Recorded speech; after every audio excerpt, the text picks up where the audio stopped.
Hey, good afternoon. Hey, sanibonani bafethu njani? Niyaphila. Let's hope niyaphila. Mfowethu Mkhonza nibingelelayo. Thank you so much for being here, supporting this channel. Ngiyanibonga kakhulu guys. Ngiyanibonga kakhulu. Ngicela ukwamukela onke ama-new subscribers to this channel. Nawo wonke ama-followers ku TikTok. Ngicela uma ungaka-subscribe nawe subscribe. Siyikhulise channel njengoba sibheke kwi-goal enkulu yokuthi si-achieve u-10,000 subscribers ku-YouTube. Bese sihlanganisa u-20K lapha ku-TikTok njengoba sisi-15K njengamanje. Ngiyanicela niqhubeke nisupporta, ngiyabonga kakhulu. Finally,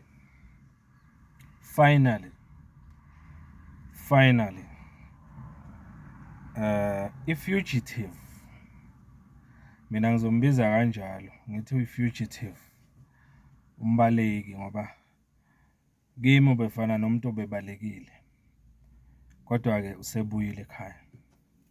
Paul O'Sullivan, lo mlungu empandla lo obexake kakhulu bemzama kwi-ad hoc committee eParliament ukuthi azofakaza.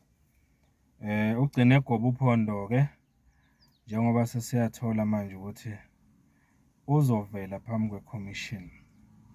If I'm not mistaken, ngathi uzovela kusasa futhi. Ngathi uzovela khona kusasa lokuyi-Tuesday ngeyi-10. Ngisazoconfirma kodwa ngicabanga kodwa ukuthi nani seniyazi ukuthi kunini. Ngisola ukuthi kukusasa. I'm not sure. Usevumile ukuthi uzovela physically before the ad hoc committee. Okusho ukuthi ukuhlakanipha kuphelile. Njengoba bethi yena uzoyenza virtually lento. Hayi. Usevele phambi kwe-committee kusasa physically. Ngizwe ngezwe nje u-EFF President uMalema ethi uSpeaker weParliament uMama uThoko Didisa asikho isidingo sokuthi abenconywa ngokuthi ukwenze kwenzeka, because uthi uMalema uyazi yena nalabo abekade belwela ukuthi le ndoda ayizofakaza la ukuthi uSpeaker nabanye abathile bebemsupporta ukuthi angayiphoqi le ndoda akuthize la. Labo bantu labo njengamanje uyazi ukuthi banesifiso sokuthi kuthiwe bawenzile umsebenzi ngoba egcine efikile. Kodwa uMalema ukholelwa ukuthi yibona ezi-ad hoc committee nalama member lawa behamba nawo le side lakhe uMalema bebemphoqa ukuthi uSullivan akeze azofaka. So kunalokho-ke kodwa akakusisizi ngalutho lokho njengamanje ngoba okubalulekile uSullivan uzofakaza phambi kwe-committee at the end of the day. Ngike ngaba nenhlanhla-ke la engicabanga ukuthi nawe ube nayo lapho yokuthi ubone some glimpse of ama-topics uPaul O'Sullivan azofakaza ngawo kwi-ad hoc committee. Sort of i-index mangayibeka kanjalo. Index la khona uPaul O'Sullivan ebeka kafishane ukuthi yilokhu nalokhu azokhuluma ngabo ad hoc committee. Sho ukuthi maye sekhulumile ngakho konke lokho ngizonichazela ngendlela nami engibone ngayo la. Ngikuhlaziye lokho engikhonayo ukuhlaziya, okunye njalo ngizokushiya mangingakhona ukukuhlaziya. uPaul O'Sullivan uthi uzosho izinto ezila kule affidavit ayenzile wayithumela ku-ad hoc committee ngeyi-7 February. Uyithumele nge-7 February 2026 le affidavit ukuthi yilokho azokukhuluma noma azokufakaza phambi kwe-committee. Enye yezinto azoyenza-ke ile okokuqala uzofika achaze laphana phambi kwe-ad hoc committee ukuthi ithini i-professional background yakhe noma iziphi izinto noma ama-qualifications wakhe imaphi. Funa achaze le committee izwe ukuthi is qualified to do this and this, ufundele kuphi and all that. Siyabona mos lezo zinto lezo ihlale zenzeka. Uzofika akuchaze lokho. Okunye azokuchaza ukuthi uyi-volunteer noma usebenza kanjani as a volunteer eSAPS. Ukubiza lana ukuthi volunteer work as a SAPS reservist. Shothi uzochaza umsebenzi wakhe awenzayo eSAPS. Shothi ngale ndlela ayibeka ngayo yena nakuba engaqashwanga noma engasebenzi ngaphansi kweSAPS noma ngaphansi kwamaphoyisa, kodwa uyavolontiya lapha wenza umsebenzi obalulekile. Uzowuchaza-ke lo msebenzi wakhe neSAPS ukuthi uyini, uvolontiya kanjani and all that. Okunye azokuchaza la security at the airport. Angazi kama-details alapho. Security at the airport whatsoever. Mhlampe mangabe khona la kuma-comments o-understandayo ukuthi yini le security at the airport azokhuluma ngayo. So jabulela ukuthi sikuzwe lokho ukuthi uzothini ngakho. Okunye azokhuluma ngako-ke ukuthi njengoba sazi ukuthi kafishane ungumphenyi lo simbiza nge-forensic investigator, umphenyi o-investigator esiza noma elekelela amaphoyisa ne-NPA. Uzowuchaza umsebenzi wakhe in details ukuthi uma ngabe elekelela i-NPA, National Prosecuting Authority, noma ezokushushiswa kwabantu eMzansi, usiza kanjani, uyisiza kanjani i-NPA, uwasiza kanjani futhi amaphoyisa mangabe enza uphenyo, yini ayenzayo. Ufuna asichazele, aveze ama-details ngakho konke lokho. Okunye azochaza ngako yiloko akubiza nge-infiltration of the SAPS by the minister. Usho ukuthini mayisho nje uthi iSAPS noma amaphoyisa kukhona ukugxambukela okukhona okwenziwa uminister wamaphoyisa. Uzokuchaza ama-details ukuthi uminister wamaphoyisa ugxambukela kanjani ey'ntweni zamaphoyisa. Lokho sekubiza nge-infiltration, ukungenelela entweni okungafanele ngabe ungenelela kuyo. Yayibona, uzokuchaza konke lokho in details. Okunye athi uzokhuluma ngawo i-PKTT, the Political Killings Task Team. Sengicane umndaba mlonyeni eSouth Africa i-PKTT. Ngoba mawungabheka i-disbandment yayo noma ukuhlakazwa kwalolu hlaka lwe-PKTT obeliphenya ukubulawa kosopolitiki, amakhosi nani. Uthi uzokhuluma ukuthi i-PKTT le yibuphi ubugebengu obugcwele lapha ku-PKTT. Uthi yena ukholelwa ukuthi kukhona ubugebengu noma izinto eziwubugebengu ezenzakalayo kule PKTT. Uzochaza ama-details ukuthi naku nanaku okwenzakalayo ku-PKTT ngokwazi kwakhe okuwubugebengu, right? Okunye uzokhuluma the slush funds, the secret service account. Asiyazi-ke thina bomkhonza ngapha, mhlampe wona uyayazi ngapho. Yini le slush funds? Mhlampe nizongilekelela vele kuma-comments ukuthi uma ikhuluma ngama-slush funds noma the secret service account ukhuluma ngani. Mhlampe before sifike kusasa eseyichaza noma kule viki njengoba singazi ukuthi uzoba lapha amalanga amangaki. But mhlampe ningayichaza ukuthi uzokhuluma ngade slush funds, okay? Okunye athi uzokhuluma ngako the taxpayer funded trip to Japan for friend of Khumalo. Ngicabanga lana ukuthi uzokhuluma nge-trip la khona kwahamba umngani wa General uKhumalo. Ngicabanga ukuthi mangaphosisa ukhuluma ngoKhumalo lo oyi-head of intelligence. uKhumalo, uGeneral. Ngicabanga ukuthi ukhuluma ngomngani kaKhumalo la ukuthi wahamba waya eJapan ehamba ngemali ye-state noma ngemali okwakungafanele imkhokhele kulo hambo lwakhe. Uzokuchaza-ke konke lokho uPaul O'Sullivan ukuthi kwenzeka kanjani. Uyabona-ke kodwa ukuthi lana uthi yena uzoveza iy'mfihlo ey'thile okufanele izwe lizazi, okay? Ukhuluma kaningi ngomkhwanazi, ngoGeneral Mkhwanazi. Siyazi ukuthi umkhwanazi kunezinto ey'ningi ayikhuluma ngoPaul O'Sullivan. Wazi wakuveza umkhwanazi phambi kwe-ad hoc committee ukuthi uPaul O'Sullivan lo uyindida ukuthi uyini umsebenzi wakhe emaphoyiseni. Wakhuluma nje izinto ey'ningi umkhwanazi waze wathi uyacela ukuthi kuke kuvele kuphenyisiswe ibheshu ukuthi uPaul O'Sullivan ungubani, wenzani.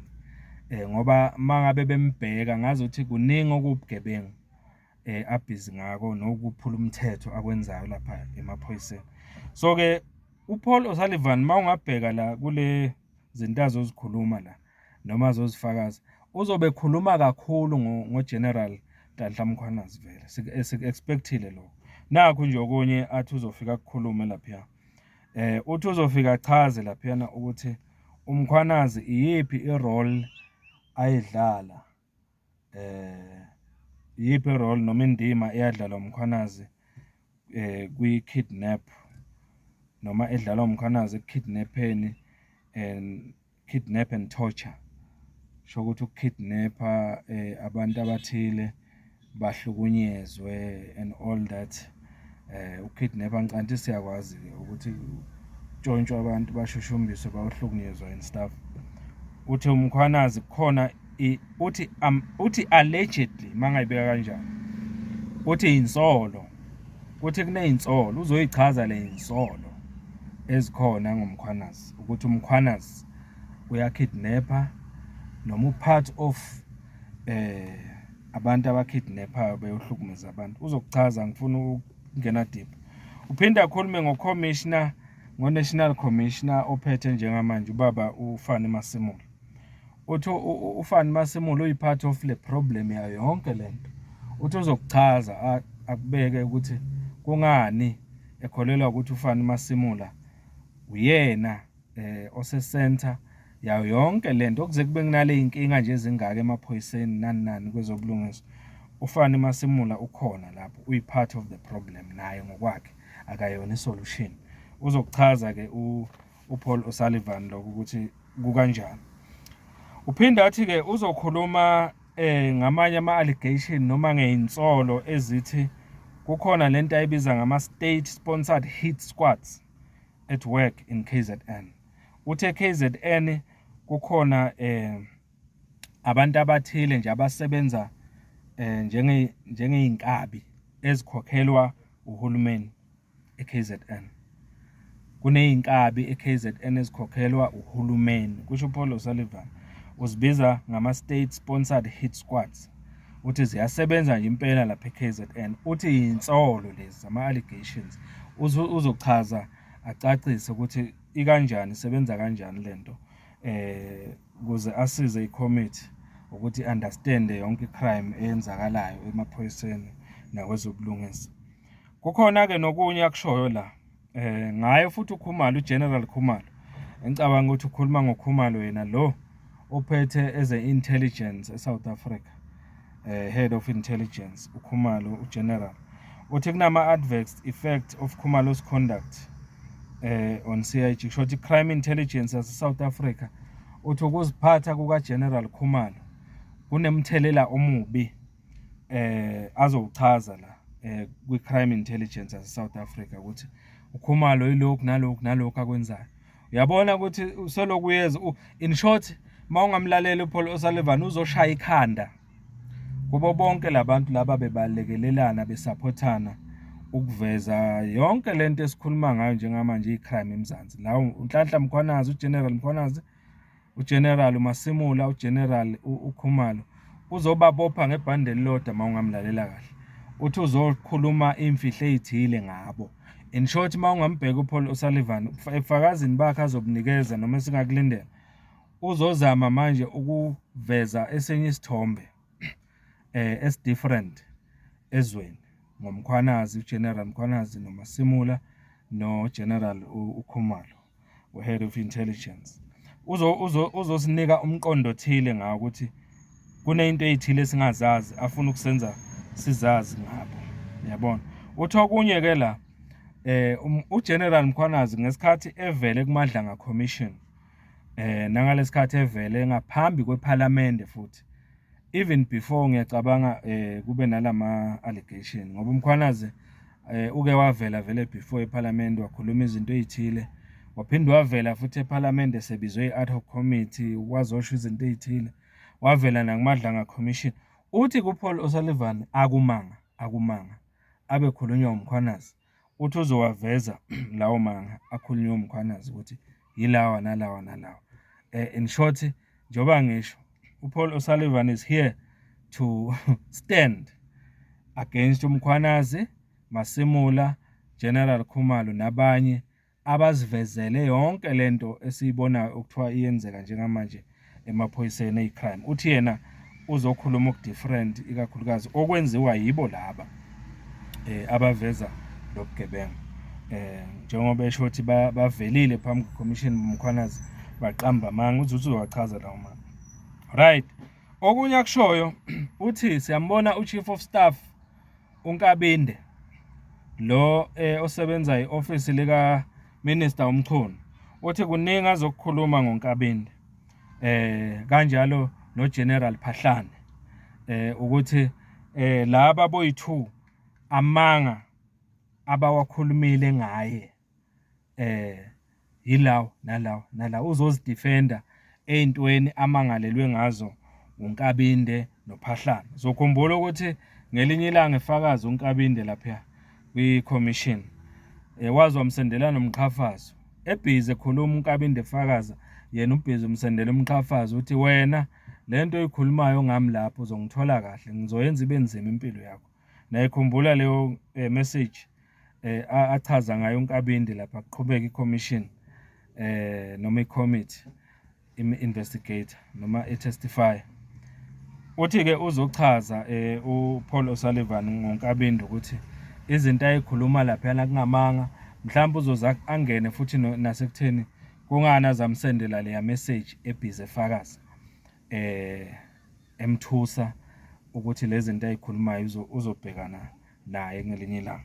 Right. Okunye akushoyo uPaul O'Sullivan uthi kunento ayibiza ngecriminal syndicate against him. Uthi kukhona ubugebengu noma itulo elibosha noma aboshelwe lona noma aboshelwa lona. Khona ubugebengu obuthile obuhloselwe ukuhlukumeza yena azokuchaza la eMzansi. Ngicabanga ukuthi lama ekhuluma ngale criminal syndicate against him ukhuluma mhlambe ngalento lebe imenza sabe ukuthi avele physically phambi kweCommittee. Uzochazela mhlambe izwe neCommittee ukuthi yiphi le criminal syndicate ekhona against him. Ibuphi lobugebengu obuhleliwe obuhlelelwe yena noma ukulwa naye. Ufuna sichazele ngoba naku uyakuveza ku-affidavit yakhe la ukuthi uzokhuluma ngawo. Aphinda ke akhulume ngama claims of infiltration akhulunyiwe ngaye phambi kweMadlanga Commission mhlambe naphambi kwe-ad hoc committee.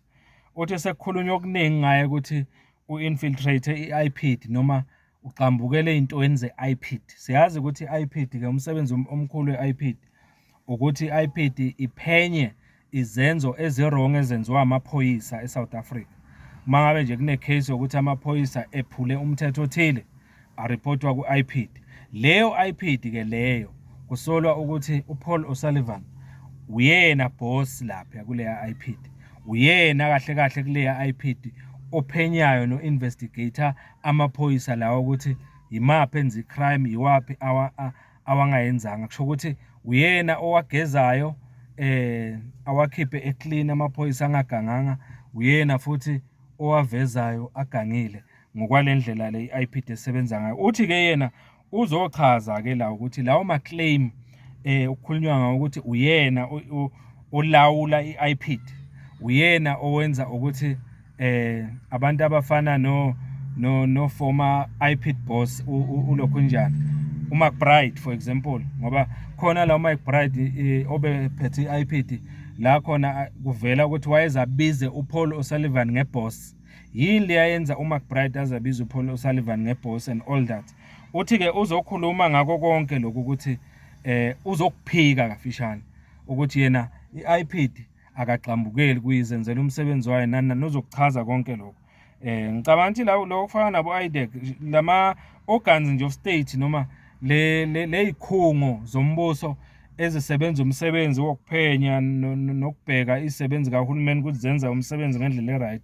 Uthi yena uyasolwa kakhulu lapho ukuthi unesandla uyena olawula yonke leyo nto leyo. Bese kuba nalento ekuthiwa Miscellaneous Matters ukuthi kunezinye izinto nje azoyikhuluma agcizelele and all that kuyo yonke into ayikhulumayo. Bese kugcineni uyaveza ukuthi who is ultimately to blame for the mess today. uPaul O'Sullivan ngombono wakhe uzosichazela yena ukuthi umbono wakhe uthi nangumuntu okumele asolwe ngayo yonke lento eyenzakalayo emaphoyiseni, eyenzakalayo kwezobulungiswa, eyenzakalayo kuze kube necrime engaka eMzansi. Uthi uzosichazela yena ukuthi ucabanga ukuthi umuntu okufanele ablenywe noma asolwe ngayo yonke lento ubani. Simlindele ukuthi asitshele ukuthi who exactly is to blame ngayo yonke lento. Bese mase iphetha ke uthi uzochaza la ukuthi le system noma yonke lento okukhulunywa ngayo eMzansi, ukukhalwa ngayo eMzansi, yonke lento le uthi uzochaza yena ukuthi ngokombono wakhe nangendlela abuka ngayo isimo isolution yini. Uthi uzoyithebula isolution phambi kwe-ad hoc committee ukuthi naki yena acabanga ukuthi kungaba isolution kuyo yonke le nkinga le. Angazi ke bafethu yiko konke lokho okuvela ku-affidavit ka Paul O'Sullivan ayithumele kwi-ad hoc committee nge-7 February 2026. Yizo izinto azobe efakaza ngazo lezi. Sekungaba umbono wakho ukuthi uthini ngayo yonke lento le uPaul O'Sullivan athi uyoyikhuluma phambi kwakho. Yini esingayilindela? Yini interestayo njengamanje ongayilindela kuPaul O'Sullivan uma ngabe esevela phambi kwe-committee? Engicabanga ukuthi isession yokuqala izoba kusasa nge-10. But I'm not sure, ngangilungisa mahambe ngine mistake. But engathi uzovela kusasa ngoba ngeke ngezwe ngathi no EFF president uJulius Malema impela uze wakhansela ne-interview abezoba nayo ne-702 i-radio 702 no Clement Manyathela. Wathi hayi ngeke ngisaba khona uManyathela, ngifuna ukuphuthuma lapha eCape Town ngiyobhekana ngqo noPaul O'Sullivan ngiyombuza imibuzo ebalekile. So ake siphawuleni ke ngalokho bafethu, yini oyilindele wena kuPaul O'Sullivan kusasa uma ukuthi uyafakaza noma ungathanda ukuthi acacise kuyo, noma ungathanda athi committee ad hoc committee imibuzo ethini njalo njalo ukuze kusizakale necountry. Mfoka Mkhonza ke lo, if you haven't subscribed, please do subscribe ku YouTube and follow ku TikTok. Ngiyabonga kakhulu guys.